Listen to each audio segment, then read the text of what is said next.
કે success is totally depend on your mindset. સફળતા છે ને, સફળતા એ 100% તમારા માઇન્ડસેટ પર ડિપેન્ડ કરે છે. બેઠેલા બધાને કહું, આપણી ઈચ્છા એવી હોય કે આપણી બાજુમાં બેઠેલું છે ને એને આપણા કરતાં સારું જીવન મળે. બોલો હા કે ના? આખો દિવસ મહેનત કરીએ છીએ, મજદૂરી કરીએ છીએ, તાકાત લગાવીએ છીએ, પૂરા જોશથી કામ કરીએ છીએ, પૂરી ઉર્જાથી કામ કરીએ છીએ. હું કામ કરીએ છીએ કેમ કે જેવું આપણે જીવા ને એના કરતાં સારું આપણે આ બાજુમાં બેઠેલા બાળકને આપવું છે. બાપા હા કે ના? પણ એ બાળકોના મગજમાં ચાલતો માઇન્ડસેટ પણ વિચારવો પડે. જો આ માઇન્ડસેટ એટલે કે આ મનોબળ ન વિચારો ને તો એની જિંદગીમાં કોઈ મોટું કામ ન થાય. એને સપના બતાવવા પડે. એ સપના જોવે તો એને ખબર પડે કે મારા માતા પિતા, મારા પરિવાર મારી પાસે શું ઈચ્છે છે. એના મગજમાં ચાલતું એક માઇન્ડસેટ છે, દુનિયાનું સૌથી ડેન્જર માઇન્ડસેટ. એ માઇન્ડસેટનું નામ છે ક્યાં ફરક પડતા, KFP. આજે તમારી હારે આયા એવું છે, મારી વાતોને સાંભળે ના સાંભળે ક્યાં ફરક પડતા. તમે એને કેવી રીતે ચોપડા અપાવો છો, કેવી રીતે કપડાં અપાવો છો, એને કાંઈ ફરક નથી પડતો. તમે એના માટે કેટલી મહેનત કરો છો એને કાંઈ ફરક નથી પડતો. ભણે ના ભણે, બોલે ના બોલે, કરે ના કરે, એને કાંઈ ફરક નથી પડતો. વ્યસન કરે, બીજા દુનિયાની કોઈ જગ્યા ઉપર જઈને પોતાના માતા પિતાના નામને નાની નીચું કરે, એ પ્રકારનું કામ કરે, એને કાંઈ ફરક નથી પડતો. આપણને એમ લાગે ક્યાં ફરક પડતા, ક્યાં ફરક પડતા, ક્યાં ફરક પડતા. પણ આ માઇન્ડસેટ સમજાવે છે સાહેબ આજે કાંઈ ફરક નહીં પડે, પણ 2 વર્ષ 5 વર્ષ પછી બીજો શબ્દ જીવનમાં સ્ટાર્ટ થશે અને એ હશે BFP, બહુત ફરક પડતા. આ બહુત ફરક પડતા એ ન સમજાતું હોય તો બેઠેલા પરિવારજનોને કહું છું, ઘરમાં એક બેસીને ડાયરી બનાવજો.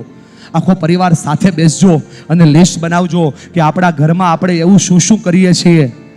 ખોટા વ્યાજના દર, ખોટા દેખાડા, ખોટા શોફ, આને લીધું એટલે મારે લેવું છે, આ ફરવા ગયા એટલે મારે જવું છે, આ જમવા ગયા એટલે મારે જવું છે, આણે મકાન લીધું એટલે મારે લેવું છે. લખજો, લિસ્ટ બનાવજો કે એવું શું શું છે કે જેમાં અત્યારે કાંઈ ફરક નથી પડતો પણ 5 વર્ષ પછી બહુ ફરક પડશે. જો આ લિસ્ટ બનાવશો ને તો મનોબળ મજબૂત થશે. બોલો હા કે ના?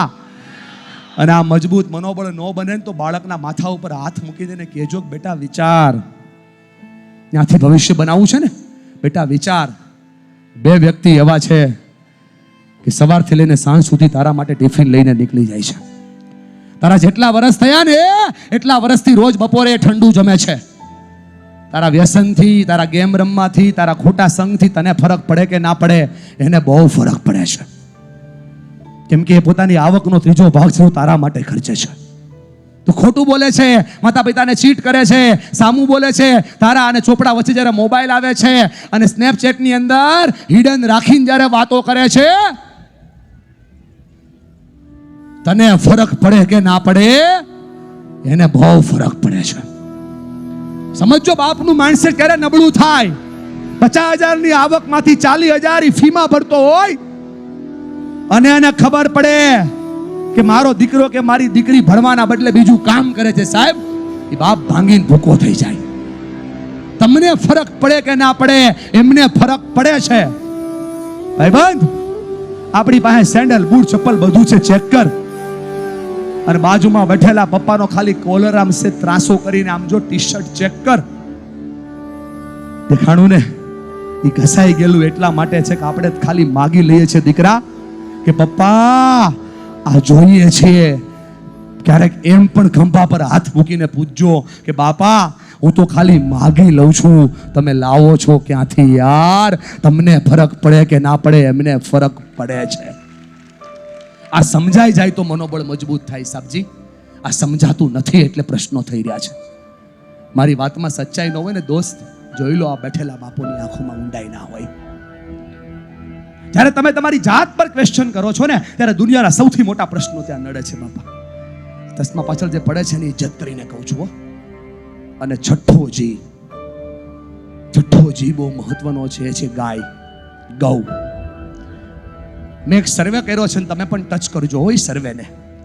આ દુનિયામાં જેટલા પણ લોકો સુસાઇડ કરે છે ને એ સુસાઇડ કરતા લોકો એ પ્રકૃતિના 5 તત્વોથી થોડાક દૂર જતા રહે છે. અને એટલા માટે જ 5માંથી કોઈ એક તત્વને વાપરી સુસાઇડ કરે છે. ધીમે ધીમે સમજાય, વાર લાગશે. મારી દવા આયુર્વેદિક છે મોટા ભાઈ. ફાયદો કરે ના કરે એની મને ખબર છે, પણ નુકસાન નહીં કરે. અને ફાયદો તમારી તાસીર પ્રમાણે જ કરશે. વાપરશો એટલે ફાયદો ચાલુ થઈ જશે. ગૌ બતાવે છે સાહેબ આ 5 તત્વોને દિવસમાં ખાલી એકવાર ટચ કરી લો ને તો માઇન્ડસેટ મજબૂત થઈ જાય. કેમ કે મનનો સીધો આધાર આપણે જોઈએ છીએ ને સ્પર્શીએ છીએ ને સાંભળીએ છીએ ને એની આધારે હોય છે.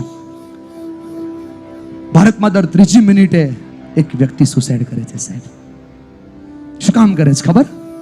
તમને ખબર છે આ દુનિયામાં સૌથી અઘરામાં અઘરું કામ શું?